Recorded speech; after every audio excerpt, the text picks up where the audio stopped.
L'église, ecclesia en latin, désigne à la fois l'édifice et l'assemblée des fidèles qui s'y réunit. La bâtisse joue un rôle très particulier.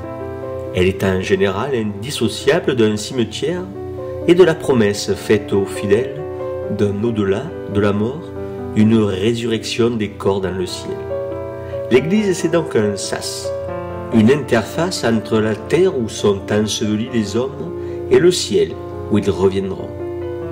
Si le cimetière et les tombes disposées sous l'église manifestent cette dimension chthonienne, terrestre, du dispositif religieux, le ciel, quant à lui, est représenté par la voûte.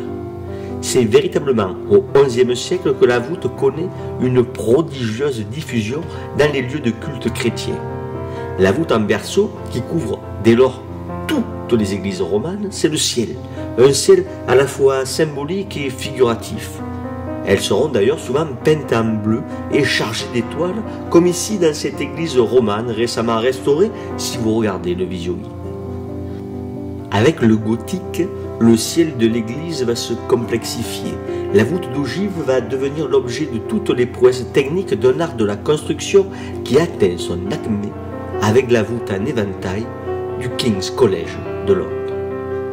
Cette dérive technique fera un peu perdre à la voûte son rôle de ciel, mais l'époque moderne opérera un retour au roman comme à Saint-Ignazio de Rome, où la voûte est un ciel au miracle en trompe-l'œil d'une prodigieuse beauté et d'un effet confondant. Lorsque vous jetterez un œil à la voûte de l'église baroque de Sérignan, pensez à la voûte céleste.